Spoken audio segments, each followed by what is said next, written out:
আজানের আগে দুরূদ পড়াটা হাদিস দ্বারা প্রমাণিত নয়।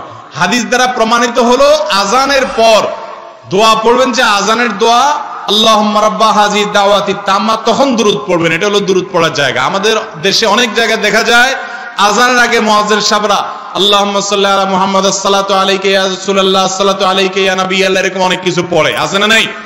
তো এগুলো কোরআন হাদিস দ্বারা কোনো প্রমাণিত না। দুরূদ পড়তে হবে শেষে, যেটা হাদিসে শেষে পড়তে বলা হয়েছে ওটা আগে বানায় আনলে সেটা মন গড়া হবে, মন গড়া ইবাদতে নাজাত আসবে না। আজানের আগে দুরূদ পড়া জায়েজ কি? আজানের আগে না, আজানের পরে দুরূদ পড়ে দোয়া পড়বেন, এটা সুন্নাত। আমাদের দেশে কিছু লোক আছেন যিনারা আজান দেওয়ার আগে আসসালাতু আসসালামু আলাইকা ইয়া রাসূলুল্লাহ বলে, এটা বলেন না, এটার কোনো শরীয়তে ভিত্তি নাই, কোনো দলিলও নাই। হ্যাঁ, আজান শেষ হওয়ার পরে দুরূদ পড়বেন, দোয়া পড়বেন, ওইটা হলো সওয়াবের কাজ। রাসূল সাল্লাল্লাহু আলাইহি ওয়াসাল্লাম শরীয়ত যেভাবে দিয়ে গেছেন আমরা সেভাবে যেন মানি। আজানের আগে দুরূদ শরীফ পড়ার বিধান কি? মিলাদ শরীফে এক দরবারের নাম আছে, কিছু চেলা চামুন্ডারা শরীয়তকে সালাম দেয়, এর বিধান কি? যে প্রশ্ন করেছেন প্রথম, যে আজানে দরুদ সালাম খুব ভালো জিনিস, উত্তম জিনিস, কিন্তু যে ইবাদতগুলো আল্লাহ রাসূল সাল্লাল্লাহু আলাইহি ওয়াসাল্লামের সুন্নাহ দিয়ে মুস্তাহকাম নির্ধারিত হয়েছে, ওখানে কমানো বাড়ানো চরম পর্যায়ে ধৃষ্টতা এবং বিদআত। অতএব ঠিক আজান শুরুর আগে দরুদ সালাম পড়াটা সুন্নতের খেলাফ। যেহেতু দরুদ সালাম পড়ার কথা হাদিসে এসেছে আজানের শেষে বা পরে, অতএব আমরা আজানের শেষে বা পরেই দরুদ সালাম পড়ব। এ ব্যাপারে সহিহ মুসলিমে হাদিস এসেছে, রাসূলুল্লাহ সাল্লাল্লাহু আলাইহি ওয়াসাল্লাম ইরশাদ করেছেন, কুলু মিসলা মা ইয়াকুলুল মুআদ্দিন সুম্মা সাল্লাল্লাহু লিয়াল ওয়াসিলা। অর্থাৎ মুয়াজ্জিন আজানে যা বলে তোমরা হুবহু তা বলো, অতঃপর আমার জন্য আল্লাহর কাছে ওয়াসিলা চাও, যেটা আমরা দোয়া করি, এবং সেখানে এই কথাও আছে যে আমার উপর দরুদ পড়ো। তাহলে আজানের পর যেহেতু রাসূলুল্লাহ সাল্লাল্লাহু আলাইহি ওয়াসাল্লাম দরুদ সালামের কথা বলেছেন, সেহেতু আমরা আজানের পরেই দরুদ সালাম পড়ব। কিছু মসজিদ আছে যে মসজিদগুলোতে আজান দেওয়ার আগে মুয়াজ্জিন সাহেব আসসালাতু আসসালামু আলাইকা ইয়া রাসূলুল্লাহ আসসালাতু আসসালামু আলাইকা ইয়া হাবিবাল্লাহ, এই ধরনের কিছু বাক্য বা কালিমা তারা বলে এরপরে তারা আজান শুরু করে। তাই এটি একটি রসম বা প্রথায় পরিণত হয়েছে অনেক জায়গাতে, ঢাকাতেও বিভিন্ন জায়গাতে আছে। আমাদের ভাইয়ের প্রশ্ন হচ্ছে এটা কতটুকু সুন্নাহ সম্মত? ধন্যবাদ। নাহমাদুহু ওয়া নুসাল্লি আলা রাসূলিহিল কারীম, আম্মা বাদ। জি, প্রথমে যে প্রশ্ন ভাই করেছেন এর জন্য ধন্যবাদ দিই ভাইকে, যে কতটুকু সুন্নাহ সম্মত। আসলে দিন পালনের ক্ষেত্রে সুন্নাহর গুরুত্বটা আমাদের প্রথমে বুঝতে হবে। যে আমরা বারবারই আমাদের দর্শকদের সাথে শেয়ার করেছি যে আমাদের ঈমান হলো লা ইলাহা ইল্লাল্লাহু মুহাম্মাদুর রাসূলুল্লাহ, ইবাদত করব একমাত্র আল্লাহর, এবং ইবাদতটা কিভাবে করব এটা শিখবে মুহাম্মদ সাল্লাল্লাহু আলাইহি ওয়াসাল্লাম থেকে। এখন আযান একটা ইবাদত, রাসূলুল্লাহ সাল্লাল্লাহু আলাইহি ওয়াসাল্লাম নিজে শিখিয়েছেন, সাহাবীরা তা পালন করেছেন, যুগ যুগ ধরে তাবেঈ সবাই এটা পালন করেছেন। আমরা যখন সাহাবীদের যুগে যাব তখন দেখি যে তারা প্রথমেই আযান শুরু করেছেন আল্লাহু আকবার দিয়ে, আর আমরা আযান শুরু করছি সালাত এবং সালাম দিয়ে। তাহলে আমাদের আযানের সাথে তাদের আযান মিলল না। তাদের আযানটা যদি 16 আনা আল্লাহর মাকবুল হয়, তাহলে আমাদেরটা 18 আনা হয়ে গেল। আর আমাদের 18 আনা যদি 16 আনা ধরি আমরা, তাহলে তাদের ইবাদতটা 14 আনা বা 12 আনা হয়ে গেল। অর্থাৎ আমরা মনে করছি আমরা আল্লাহর বেশি প্রিয় হতে যাচ্ছি তাদের চেয়ে, আর এটার নামই বিদআত। যখন কোনো মুসলমান এমন কোন আমল করেন যেটা রাসূলুল্লাহ সাল্লাল্লাহু আলাইহি ওয়াসাল্লাম সাহাবীরা করেননি, এটাকে তারা রাসূলুল্লাহ সাল্লাল্লাহু আলাইহি ওয়াসাল্লাম সাহাবীদের আমলের চেয়ে উত্তম মনে করেন, এর অর্থই হলো তাদের আমলটাকে ছোট মনে করা। আর আল্লাহ রাসূল সাল্লাল্লাহু আলাইহি ওয়াসাল্লাম বলছেন, মান রাগিবা আন সুন্নতি ফালাইসা মিন্নি, যে আমার সুন্নতকে ছোট মনে করলো বা অসম্পূর্ণ মনে করলো, এর চেয়ে অন্য কিছু ভালো হতে পারে মনে করলো, সে আমার উম্মত থাকলো না। তো রাসূলুল্লাহ সাল্লাল্লাহু আলাইহি ওয়াসাল্লাম এখানে আরো একটা মজার ব্যাপার আছে। রাসূলুল্লাহ সাল্লাল্লাহু আলাইহি ওয়াসাল্লাম আযান দেওয়া শিখিয়েছেন আল্লাহু আকবার দিয়ে, এবং আযানের পরে দরুদ পড়তে বলেছেন। আর এই বিদআতের মাধ্যমে আমরা আযানের পরে দরুদ পড়াটা বন্ধ হয়ে যাচ্ছে। সবসময় এখানে যুক্তি দেবেন যারা করেন যে আযানের আগে দরুদ সালাম তো নিষেধ না, এটা তো ভালো কাজ। ভালো কাজ, ভালো কাজের ধারণাটা আমাদের আবার পরিষ্কার করা দরকার। যে একজন মানুষ সালাত আদায় করছেন, প্রত্যেক রাকাতে 4টে 6টা 8টা করে সাজদা করছেন। জি। আমরা সবাই একমত দর্শক যে সালাতের সাজদা ভালো কাজ, কিন্তু আমরা এটা রিকমেন্ড করবো কিনা? কখনোই করবো না। কেন? যদি কেউ জিজ্ঞাসা করে যে কোনো হাদিসে কি নিষেধ আছে যে 1 রাকাত সালাতে 4টা সাজদা করা যাবে না, 2টোর বেশি করা যাবে না, আমরা নিশ্চিত কোনো হাদিসে নিষেধ নেই, এরকম বলা নেই। না না, কোথাও বলা নেই নিষেধ। শুধু রাসূলুল্লাহ করেননি, এটাই একমাত্র ডকুমেন্ট যে এর বেশি করেননি। এখন আমরা অনেক যুক্তি দিতে পারি, রাসূলুল্লাহ করেননি, নিষেধ তো করেননি, রাসূলুল্লাহ করেননি, তার দরকার ছিল না, তিনি তো মাসুম ছিলেন, সাহাবীদের গুনাহ কম ছিল, আমরা অনেক গুনাহগার, যত বেশি গুনাহ তত বেশি সিজদা, কারণ সিজদায় গুনাহ মাফ হয়। আল্লাহ কোরআনেই বলেছেন তোমরা সিজদা করো আর কাছে এসো। কাজে আমরা যেহেতু বেশি গুনাহগার, আমরা 2 এর জায়গায় 4 বা 6 করব, এই যুক্তি আমরা মানবো না। না মানার কারণ, কারোর কাছে এটা সুন্নতের খেলাফ, কাজেই করব না। আর অধিকাংশের কাছে এটা প্রচলন নেই, তাই প্রচলন হয়ে গেলে কিন্তু তিনি প্রচলনের পক্ষে যুক্তি দিবেন। এজন্য ভাই আমাদেরকে প্রচলন নয়, সুন্নত দেখতে হবে।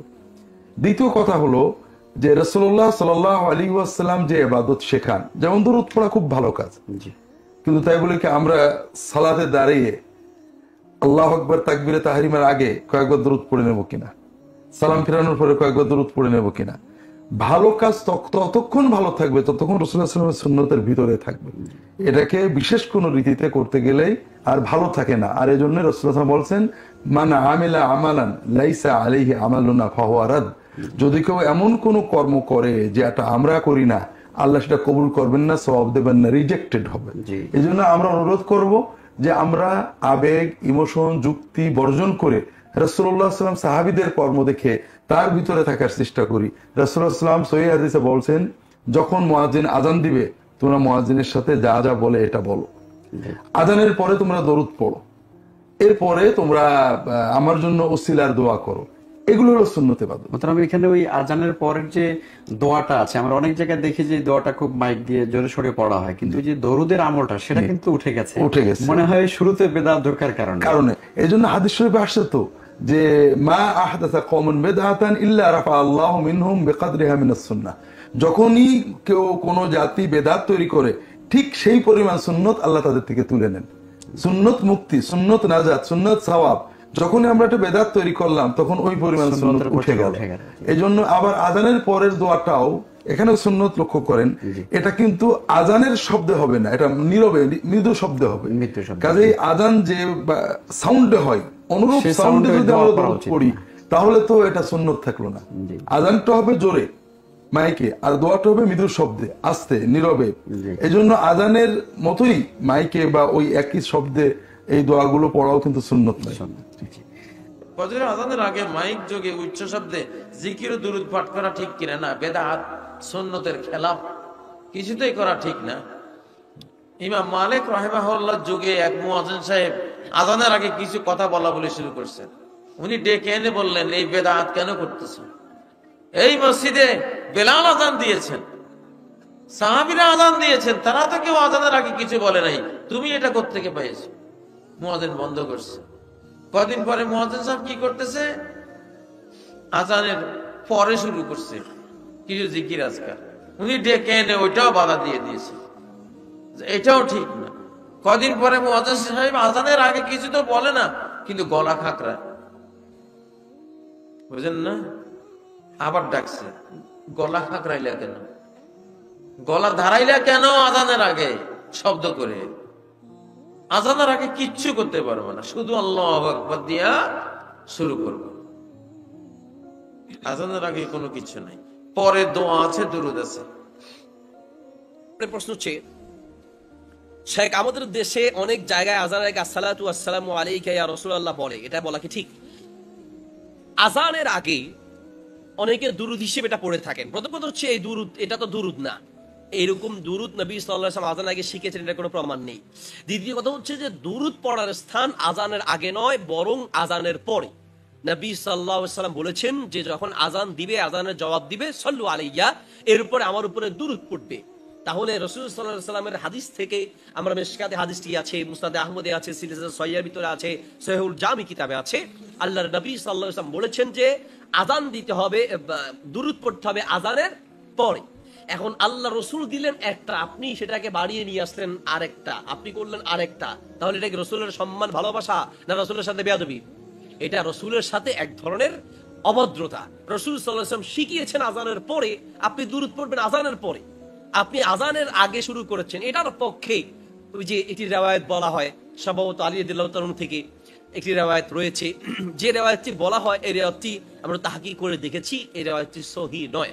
সহিহ কোন সনদে, সহিহ কোন বর্ণনায় আজানের আগে এইভাবে, একে তো সেই রিওয়ায়াতটি আজানের সাথে সম্পৃক্ত নয়, এমনি দুরূদ পড়ার পক্ষের একটি রিওয়ায়াত, সেটাকে নিয়ে এখানে যোগ করে তারপরে এটাকে বলা হয় আজানের আগে সালাতু সালাম পড়েছেন, এইরকম কোনো প্রমাণ কোনো সহিহ হাদিসে আসে নাই বিধায় এটা আমল করা যাবে না, বরং দুরূদ পড়তে হবে। এবং আজানের আগেও আজানের সাথে মিলিয়ে কোনো দুরূদ পড়া যাবে না। আজানের পরে আজান শেষ করে নবী সাল্লাল্লাহু আলাইহি ওয়াসাল্লাম দুরূদ পড়েছেন, রাসূল সাল্লাল্লাহু আলাইহি ওয়াসাল্লাম পড়তে বলেছেন, এভাবে আমল করা যাবে। আজান শোনার পরে আমাদের তিনটি করণীয় আছে। এক নম্বর হচ্ছে আজান শোনার পর আজানের জবাব দেওয়া, তারপরে দুরূদ পড়া, এরপর আজান শেষ করে আজানের যে দোয়া আছে সেই দোয়া পড়া। এগুলো হচ্ছে তাহলে বুঝলাম যে দুরূদ হচ্ছে কখন? আজানের পরে, আজানের আগে নয়। আমাদের দেশের অনেক ভাই দেখবেন আজানের আগে দুরূদ শরীফ পড়ে না, কথা বলেন না কেন? আমাদের দেশে গুলো নাই মনে হয় যে আজানের আগে আসসালাতু ওয়াসসালামু আলাইকা ইয়া রাসূলুল্লাহ, আসসালাতু ওয়াসসালামু আলাইকা ইয়া হাবিবাল্লাহ, আসসালাতু ওয়াসসালামু আলাইকা ইয়া শাফিআল মুযনিবিন, আসসালাতু ওয়াসসালামু আলাইকা ইয়া রাহমাতাল লিল আলামিন। আল্লাহু আকবার, আল্লাহু আকবার। আজান রেখে দেয় না? এখন আপনি যখন বলবেন ভাই আজানের আগে দুরূদ শরীফ পড়েন কেন, তখন বলবে আজানের আগে দুরূদ শরীফ পড়া যাবে না, নিষেধ আছে কোথায়? আসলে তো কোথাও ইসলাম এটা নিষেধ করেননি যে আজানের আগে দুরূদ শরীফ পড়া যাবে না। রাসূলুল্লাহ সাল্লাল্লাহু আলাইহি ওয়াসাল্লাম কোথাও এটা নিষেধ করেননি, কোথাও নিষেধ করেছেন? কোনো হাদিসে নাই। তাহলে দুরূদ শরীফ পড়তে সমস্যা কোথায়? দুরূদ শরীফ পড়ার তো ফজিলতও আছে। রাসূলুল্লাহ সাল্লাল্লাহু আলাইহি ওয়াসাল্লাম বলেছেন মান সাল্লা আলাইহি ওয়াহিদা সাল্লাল্লাহু আলাইহি আশরা, কোন বান্দা যদি একবার আল্লাহর নবীর উপর দুরূদ পড়ে আল্লাহ রাব্বুল আলামিন তার উপর 10টা রহমত নাযিল করেন। সুবহানাল্লাহ। তো ভালো কাজ তো ভালো, খুব ভালো করে কথা বলবেন। তারা বলবে ভাই কাজটা ভালো, করতে নিষেধ কোথায়?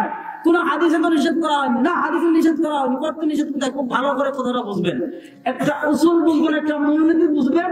এই উসুল এবং মূলনীতি বুঝলে অনেক মাসালার সমাধান হয়ে যাবে, ভালো করে বুঝবেন। শরীয়তের কোন ইবাদত যদি নির্দিষ্ট কোন জায়গায় আপনি করতে চান, খুব ভালো করে বুঝেন, শরীয়তের কোন ইবাদত যদি আপনি করতে চান, তাহলে যে জায়গা নির্ধারণ করে আপনি ইবাদত করতে চাচ্ছেন ওই জায়গা ওই ইবাদতের দলিল লাগবে। যেমন আমি একটা সহজ একটা উদাহরণ দিই। ইমাম তিরমিজি আলাইহির রাহমাত তিরমিজি শরীফে একটা হাদিস এনেছেন। এক লোক ইবনে ওমর রাদিয়াল্লাহু তাআলার কাছে আসছে। ইবনে ওমর রাদিয়াল্লাহু তাআলার কাছে আসার পর হাঁচি দিছে। হাঁচি দেয় না? আমার কথা বুঝতেছেন তো? হাঁচি দিছে, হাঁচি দিয়ে দোয়া করেছে আলহামদুলিল্লাহ ওয়া সালামু আলা রাসূলিল্লাহ। দেখেন সে হাঁচি দিছে, হাঁচি দেওয়ার পর রাসূল আমাদেরকে শিক্ষা দিয়েছেন আলহামদুলিল্লাহ বলতে। কি বলতে বলেন না, কি বলেন, কি বলতে? আলহামদুলিল্লাহ। ওই ব্যক্তি হাঁচি দিয়েছে, হাঁচি দেওয়ার পর বলছে আলহামদুলিল্লাহ, সাথে আরেকটা বাড়িয়েছে আসসালামু আলা রাসূলিল্লাহ, যে আলহামদুলিল্লাহ আর রাসূলের উপর দরুদ ও সালাম। দেখেন রাসূলুল্লাহ সাল্লাল্লাহু উপর আপনি যে কোনো সময় দরুদ পড়তে পারেন, কোনো সমস্যা নেই। কিন্তু আপনি যদি বলেন যে নিষেধ কোথায়, তাহলে ইবনে ওমর এখানে থেকে নিষেধ করলেন যে হাজির পর তুমি দরুদ পড়তে পারবে না। রাসূলুল্লাহ আমাদেরকে শিক্ষা দিয়েছেন আলহামদুলিল্লাহ পড়তে, তুমি আবার দরুদ পড়াইলা কেন? সে কেন দরুদ পড়াইতে সমস্যা কোথায়? দরুদ পড়ার একটা ফজিলত আছে, কিন্তু না, এই যে নির্দিষ্ট জায়গা নির্ধারণ করে যেখানে রাসূলুল্লাহ থেকে প্রমাণিত না ওই জায়গায় এসে বাড়িয়ে ফেলেছে। এজন্য ইবনে ওমর তাকে বলেছেন এই জায়গায় রাসূলুল্লাহ আমাদেরকে দরুদ পড়া শিক্ষা দেননি, সুতরাং এখানে তুমি চাইলে দরুদ পড়তে পারো। এবার আসেন, রাসূলুল্লাহ সাল্লাল্লাহু আলাইহি যুগে মসজিদে নববীতে একবার আযান হয় নাই। হ্যাঁ, আমার কথা মনে হয় বুঝতেছেন না? রাসূলুল্লাহ সাল্লাল্লাহু আলাইহি যুগে মসজিদে নববীতে আযান হয়েছিল কি হয়েছিল না? রাসূলুল্লাহ সাল্লাল্লাহু আলাইহি যুগে দরুদ ছিল কি ছিল না? সাহাবায়ে কেরামের অন্তরে ইশকে রাসূল ছিল কি ছিল না? সব ছিল। যে কারণগুলো আপনি দেখাচ্ছেন খুব ভালো করে বুঝেন।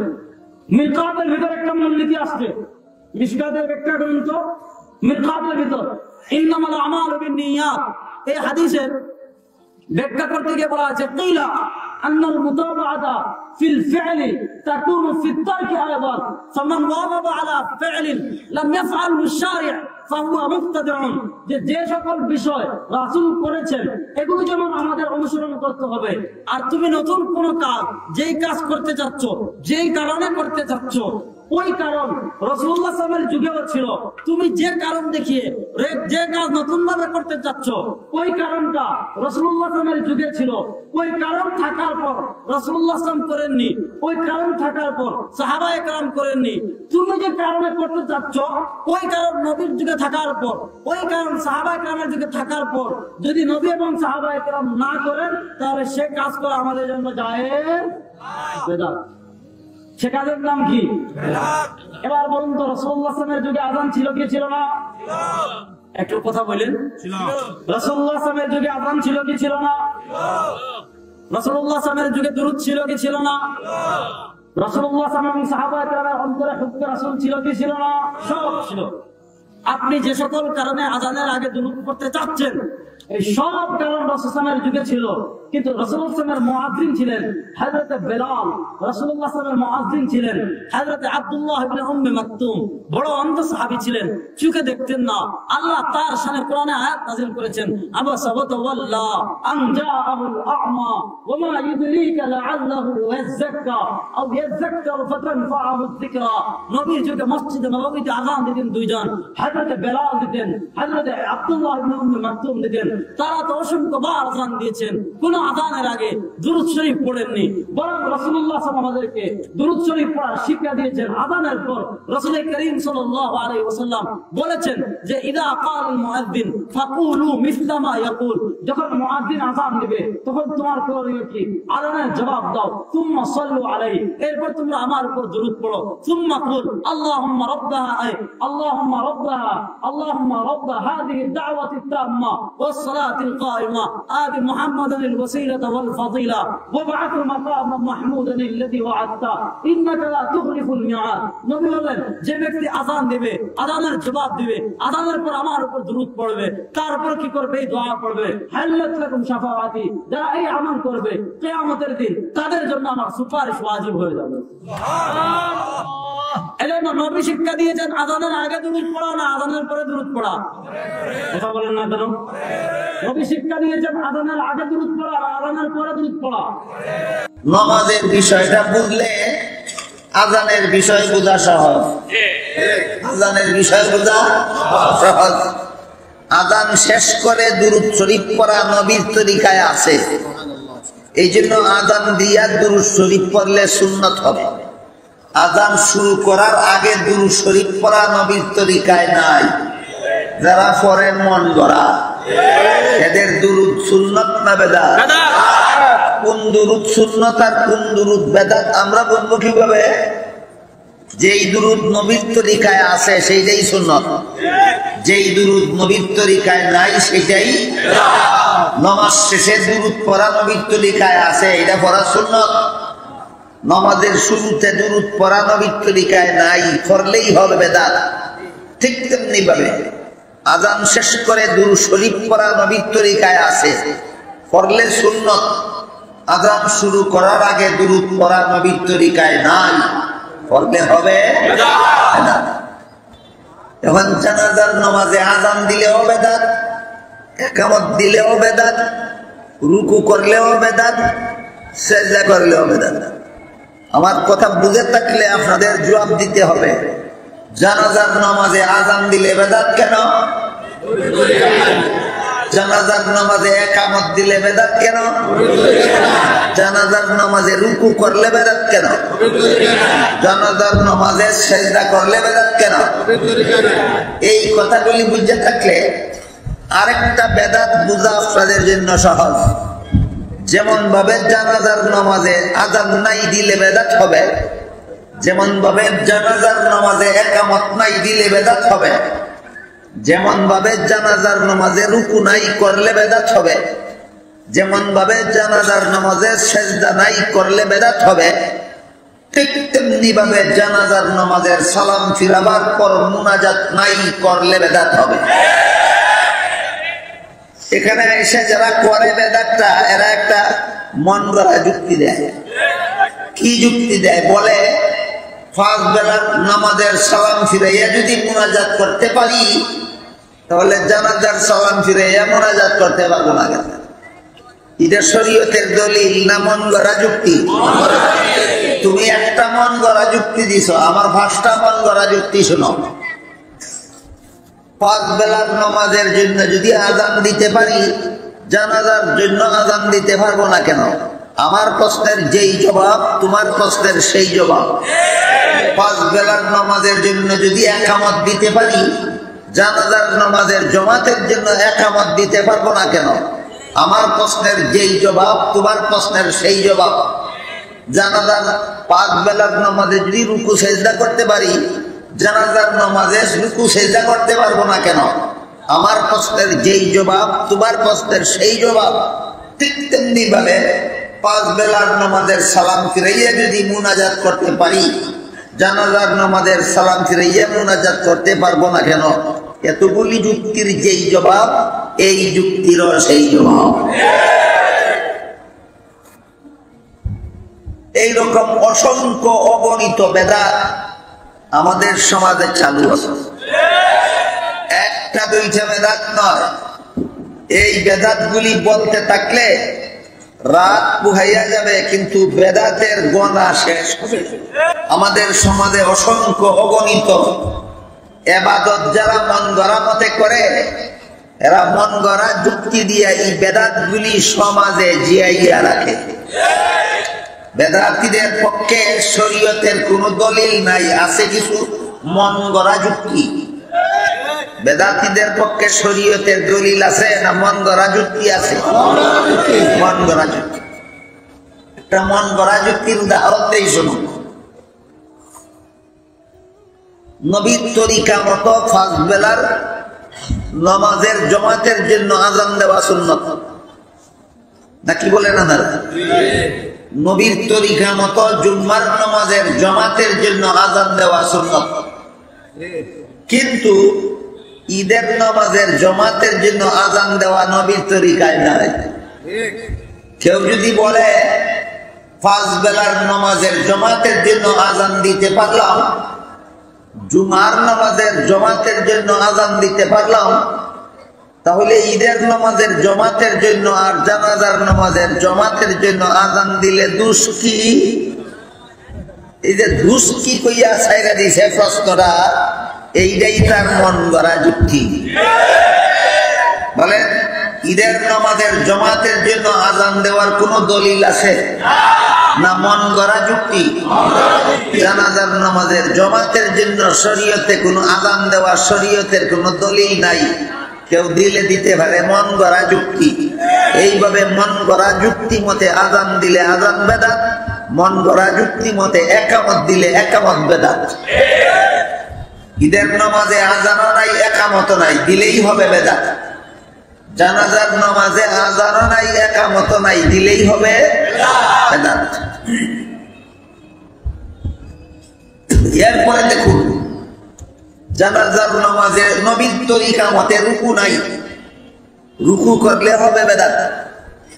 জানাজার নামাজে নবীর তরিকা মতো সেজদা নাই, সেজদা করলেও হবে বেদাত। আযানের আগে কিছু তেলাওয়াত করাটা বেদাত না, আযানের আগে কিছু পড়াটা বেদাত না। তার কারণ হলো আবু দাউদ শরীফের 519 নম্বর হাদিস আসছে, প্রিয় নবীজি সাহাবী হযরত বেলাল রাদিয়াল্লাহু আনহু যখন আযান দিতেন, ফজরের আযানের আগে ওই মহিলার ছাদের উপরে এসে বসতেন। বনু নাজ্জার গোত্রের ওই মহিলার ছাদের উপরে এসে বসে তিনি আযানের অপেক্ষা করতেন। যখন সুবহ সাদিক উদয় হইতো তখন তিনি দাঁড়াইতেন, আযানের আগে একটা দোয়া পড়তেন, আল্লাহুম্মা ইন্নী আহমাদুকা ওয়া নাস্তাঈনুকা আলা কুরাইশিন আইয়ুকিমুদ্দীনাক। আযানের আগে এই দোয়া পড়তেন। প্রত্যেকদিন ফজরের আযানের আগে এই দোয়া পড়ে হযরত বেলাল আযান দেওয়া শুরু করতেন। মারহাবা বলেন। তো বেলাল যে আযানের আগে দোয়া পড়তেন, এটা কি আযানের অংশ না দোয়ার অংশ? যেটা বলতে হবে। আমরা আযানের আগে যে সালাত পড়ি, এটা কি আযানের অংশ না সালাতের অংশ? এটা দুরুদের অংশ। তবে হ্যাঁ, বেদাত হয়তো কোনটা, যেমন আমি আপনাদেরকে আযান শোনাচ্ছি, আপনারা বেদাত আর ইবাদত এখন বুঝে নেবেন। আশহাদু আন্না মুহাম্মাদার রাসূলুল্লাহ,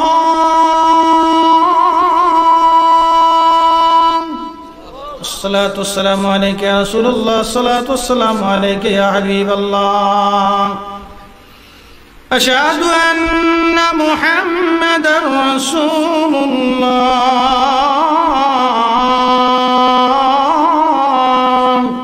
الصلاة والسلام عليك يا رسول الله، الصلاة والسلام عليك يا حبيب الله।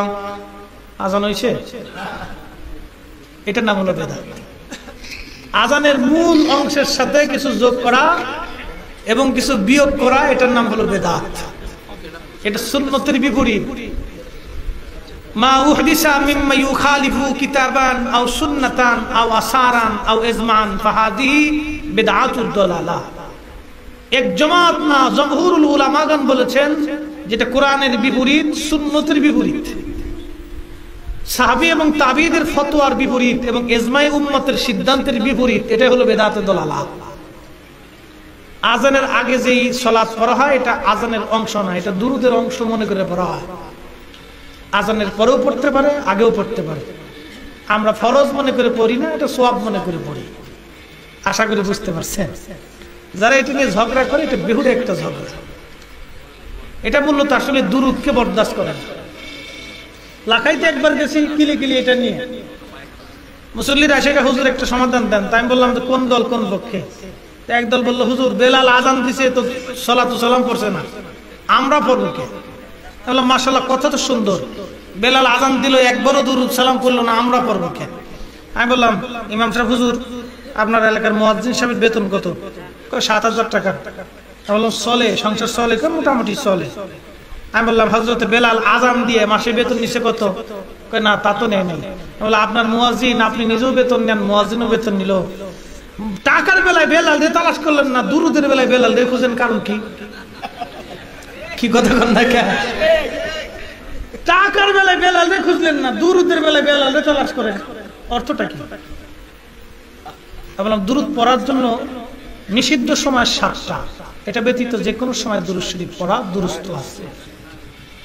ফরজিয়াত, নফল ইবাদত, নামাজ, সালাত, ওযু, এগুলোর যেগুলো সুন্নত নির্দিষ্ট ইবাদত, এগুলোর বাহিরে অতিরিক্ত সময়টুকু দুরূদ শরীফ পড়া যে কোনো সময় করতে পারে বান্দা। এটার জন্য কোনো নিষেধাজ্ঞা নেই। আজানের পরেও করতে পারে, আগেও করতে পারে, অথবা নাও পড়তে পারে, এটা ওনার ইচ্ছা নেই। এটা নিয়ে ঝগড়া করার তো কিছু নেই। প্রিয় মুসলিম ভাই ও বোনেরা, আজকে আলোচনা করব আজানের পূর্বে রাসূল পাক সাল্লাল্লাহু আলাইহি ওয়াসাল্লামের উপরে সালাতু সালাম পাঠ করা প্রসঙ্গে। প্রথমে আপনাদের জেনে রাখা উচিত, আজানের পরে আল্লাহ রসুলের উপরে দুরূদ শরীফ পাঠ করা সুন্নাহ।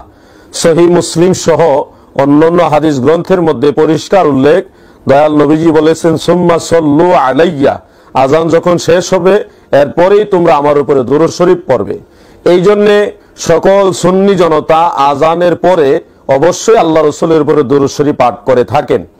আজকে যেটা আলোচনা করব সেটা হলো আজানের পূর্বে আল্লাহর হাবিব রাসূল পাক সাল্লাল্লাহু আলাইহি ওয়াসাল্লামের উপরে দুরূদ অথবা সালাম পাঠ করা যাবে কিনা এই বিষয়ে। এই বিষয়টি ক্লিয়ার হওয়ার জন্য পবিত্র কোরআনের সূরা আহজাবের এই আয়াতের দিকে আপনারা লক্ষ্য করুন। আল্লাহ তাআলা ইরশাদ করেছেন, ইয়া আইয়ুহাল্লাযীনা আমানু সাল্লু আলাইহি ওয়া সাল্লিমু তাসলিমা, অর্থাৎ হে ঈমানদার সকল, তোমরা সকলেই আমার নবীর উপরে দুরূদ শরীফ পড়ো এবং তাজিমের সাথে সালাম দাও। প্রিয় দর্শক শ্রোতা, আপনারা এখানে দুইটা শব্দ লক্ষ্য করুন। আল্লাহ তাআলা বলেছেন সল্লু এবং বলেছেন ওয়া সাল্লিমু, অর্থাৎ তোমরা দুরূদ শরীফ পড়ো এবং সালাম দাও। এই যে আদেশ, দুইটা আদেশই হলো মুতলাক আনিল ওয়াক্ত, কোন সময়ের সাথে শর্ত যুক্ত নয়। অর্থাৎ আপনার ফ্রি সময়ের যে কোনো সময়ে আল্লাহ রসুল সাল্লাল্লাহু আলাইহি সাল্লামের উপরে দুরূদ শরীফ পড়া কিংবা নবীজিকে সালাম দেওয়ার অনুমতি সরাসরি পবিত্র কোরআনের এই আয়াতের মধ্যে আল্লাহ তাআলা দিলেন। শুধু এখানেই শেষ নয়, পবিত্র কোরআনের এই আয়াতের ব্যাখ্যায় জগৎ বিখ্যাত ফকি এবং মুহাদ্দিস ইমাম মোল্লা আলী কারি হানাফি রাহমাতুল্লাহ আলাইহি তদীয় শারহ শিফা গ্রন্থের ২য় খণ্ডের ১০৭ নং পৃষ্ঠার মধ্যে পরিষ্কারভাবে তিনি লিখেছেন, ওয়াল মা'না আন্নাহু তাআলা লাম ইউওয়াক্কিত যালিকা লিয়াশমালা সাইরুল আওকাত, অর্থাৎ আল্লাহ তাআলা এই আয়াত দ্বারা কোন সময়কে, ওয়াক্তকে বাইন্ডিং করেননি। দুরূদ শরীফ পড়ার জন্য অথবা নবীজিকে সালাম দেওয়ার জন্য কোন সময়কে আল্লাহ নির্ধারিত করেননি, বরং সকল সময়কে আল্লাহ তাআলা উন্মুক্ত করে দিলেন। সুবহানাল্লাহ। এজন্য আপনার ফ্রি সময়ের যখন সম্ভব হয়, সুযোগ হয়, তখনই আল্লাহ রসুলের উপরে আপনি দরুদ এবং সালাম পাঠ করতে পারবেন। প্রায় অনুরূপ ব্যাখ্যা করেছেন হাফিজ ইবনে কাইয়ুম আজ-জাওজিয়া তদীয় জালাউল আফহাম কিতাবের প্রথম খণ্ডের 422 নং পৃষ্ঠায়। তিনি লিখেছেন, ইয়া আইয়ুহাল্লাযীনা আমানু সাল্লু আলাইহি আসনাউ আলাইহি ফি সালাতিকুম ওয়া ফি মাসাজিদিকুম ওয়া ফি কুল্লি মুওয়াতিন। অর্থাৎ কোরআন কারীমের এই আয়াতের ব্যাখ্যায় তিনি লিখেছেন, তোমরা সবাই নামাজের ভিতরে এবং মসজিদ সমূহের মধ্যে আমার রাসূলের প্রশংসা করো, গুণকীর্তন করো, ওয়া ফি কুল্লি মুওয়াতিন, এবং সকল স্থানে নবীজির সালাতু সালাম পাঠ করো। সুবহানাল্লাহ।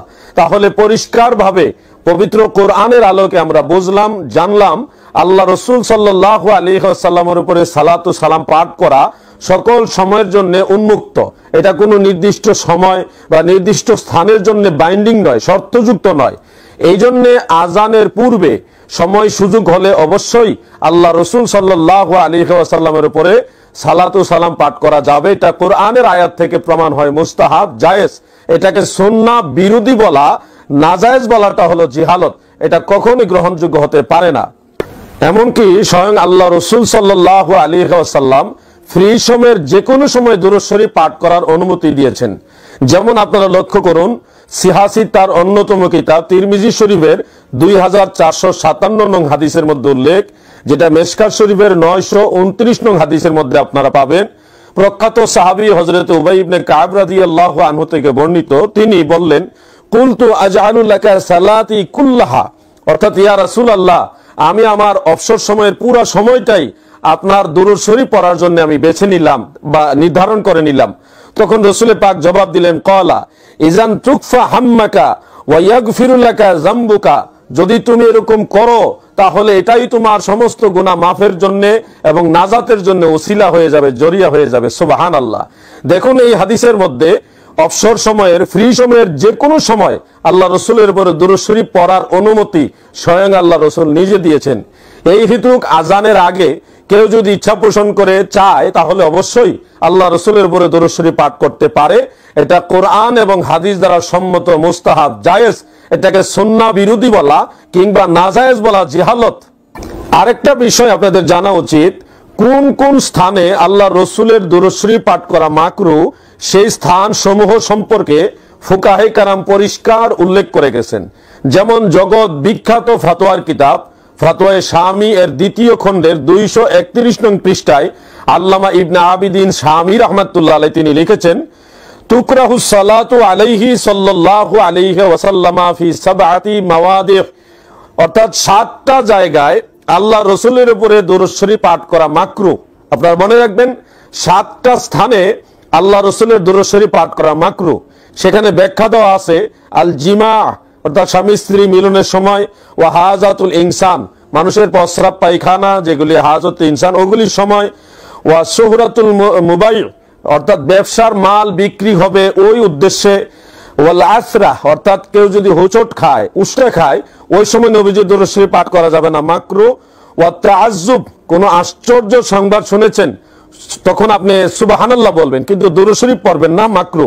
ওয়া যাবিহ অর্থাৎ পশু জবাই করার সময় নবীজির দুরূদ শরীফ পাঠ করা যাবে না। ওয়াল উতাস হাসি দিয়েছেন ওই সময় আল্লাহ রসুলের দুরূদ শরীফ পাঠ করা যাবে না।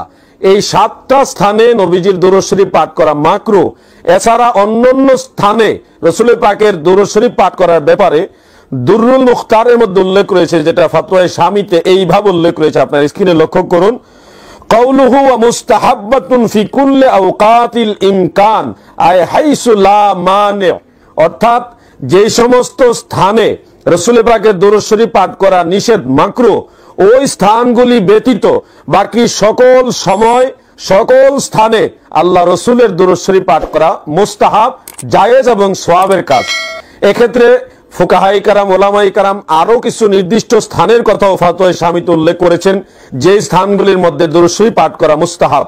অতএব পবিত্র কোরআন, রাসূল পাকের হাদিস এবং ফুকাহায়ে কারামের ফতোয়া থেকে পরিষ্কারভাবে আমরা জানলাম, কেউ যদি আজানের আগে আল্লাহ রসুল সাল্লাল্লাহু আলাইহি সাল্লামের উপর দরুদ শরীফ পাঠ করে তাহলে এটা তার জন্য মুস্তাহাব হবে, জায়েজ হবে, সওয়াবের কাজ হবে। তবে কেউ যদি এটা পাঠ না করে তাহলে সে গুনাহগার হবে না, তাকে তিরস্কার করা যাবে না। প্রিয় দর্শক শ্রোতা, আলোচনা শেষ করার পূর্বে আপনাদেরকে দুটি হাদিস শরীফ দেখাতে চাই। হযরতে বেলাল রাদিয়াল্লাহু আনহু, যিনি রাসূল পাকের মসজিদ নববীর মুয়াজ্জিন ছিলেন, বিশিষ্ট সাহাবী ছিলেন, তিনি আজান দেওয়ার আগে ভালো দোয়া পড়তেন। যেমন সিহাসিত্তার অন্যতম কিতাব সুনানু আবি দাউদের 519 নং হাদিসের মধ্যে উল্লেখ রয়েছে। ইমাম বাইহাকি রাহমাতুল্লাহ আলাইহি তদীয় সুনানুল কুবরা এর 1995 নং হাদিসের মধ্যে উল্লেখ করেছেন। আপনারা স্ক্রিনে সম্পূর্ণ হাদিসটা লক্ষ্য করুন। বনি নাজ্জার গোত্রের একজন মহিলা তিনার ঘরের ছাদের উপরে দাঁড়িয়ে হযরত বেলাল রাদিয়াল্লাহু আনহু ফজরের নামাজের আজান দিতেন। তো তিনি আজান দেওয়ার আগে কি পড়তেন আপনারা একটু হাদিস শরীফটা লক্ষ্য করুন। তিনি বলতেন, ক্বালা আল্লাহুম্মা ইন্নী আহমাদুকা ওয়াস্তাঈনুকা আলা কুরাইশিন আইয়ুকিমু দীনাকা ক্বালাত সুম্মা ইউআযিনু। অর্থাৎ বেলাল রাদিয়াল্লাহু আনহু আজান দেওয়ার আগে এই দোয়াটা পড়তেন, পড়ার পরে তিনি আজান দিতেন। তাহলে এখানে বিষয়টা পরিষ্কার, আজান দেওয়ার আগে ভালো কোনো দোয়া পড়া এটা জায়েজ রয়েছে। যদি নাজায়েজ হতো তাহলে হযরত বেলাল রাদিয়াল্লাহু আনহু এইভাবে আজানের পূর্বে দোয়া পাঠ করতেন না। আরেকটা হাদিস শরীফ আপনারা লক্ষ্য করুন, যেটা মুজামুল আওসাত লিত তাবারানী, সেই কিতাবের 8910 নং হাদিসের মধ্যে উল্লেখ রয়েছে। ইমাম নুরউদ্দিন হাইসামি রাহমাতুল্লাহ আলাইহি মাজমাউজ জাওয়াইদের 2389 নং হাদিসের মধ্যে উল্লেখ করেছেন। সম্পূর্ণ হাদিসটা আপনারা স্ক্রিনে লক্ষ্য করুন। عن أبي هريرة رضي الله عنه قال كان بلال إذا أراد أن يقيم الصلاة قال السلام عليك أيها النبي ورحمة الله وبركاته। আপনারা লক্ষ্য করুন, প্রখ্যাত সাহাবী হযরতে আবু হুরায়রা রাদিয়াল্লাহু আনহু বর্ণনা করেন, হযরতে বেলাল রাদিয়াল্লাহু আনহু যখন নামাজে দাঁড়ানোর ইরাদা করতেন, ইজা আরাদা আইয়ুকিমাস সালাহ, যখন নামাজে দাঁড়ানোর ইরাদা করতেন তখন তিনি নবীজিকে সালাম দিতেন, আসসালামু আলাইকা আইয়ুহান নবী ওয়া রাহমাতুল্লাহি ওয়া বারাকাতুহু। এভাবে সালাম দিতেন। কে সালাম দিতেন? হযরত বেলাল রাদিয়াল্লাহু আনহু। তাহলে নামাজে দাঁড়ানোর ইরাদার সময় সালাম দেওয়াটা মুস্তাহাব, জায়েজ, সাহাবীদের আমলের মধ্যে এটা রয়েছে। নামাজে দাঁড়ানোর ইরাদা হিসেবে ইকামতের পূর্বে অথবা নামাজের ইরাদা হিসেবে আজানের আগেও আল্লাহ রাসূলকে সালাম দেওয়াটা জায়েজ, এটাকে সুন্নাহ বিরোধী বলা যাবে না। অতএব কেউ যদি আজানের পূর্বে রাসূল পাক সাল্লাল্লাহু আলাইহি ওয়াসাল্লামের উপরে দরুদ সালাম পাঠ করে তাহলে অবশ্যই তার জন্য এটা জায়েজ হবে, মুস্তাহাব হবে, সওয়াবের কাজ হবে। তবে কেউ যদি আজানের পূর্বে নবীজিকে সালাম না দেয় এতে তার আজানের কোনো ক্ষতি হবে না এবং সে তিরস্কৃত হবে না, তাকে গুনাহগারও বলা যাবে না। সময় সুযোগ থাকলে আল্লাহর হাবিবের মহব্বতে আল্লাহ রসুলের উপরে দরুদ শরীফ বা সালাম দেওয়ার চেষ্টা করবেন, এটাই হলো উৎসাহজনক কথা। মহান আল্লাহ পাক আমাদের সবাইকে রাসূল পাক সাল্লাল্লাহু আলাইহি ওয়াসাল্লামের প্রতি বেশি বেশি দরুদ এবং সালাম পাঠ করার তৌফিক দান করুক, আমিন। আসসালামু আলাইকুম ওয়া রাহমাতুল্লাহি ওয়া বারাকাতুহু।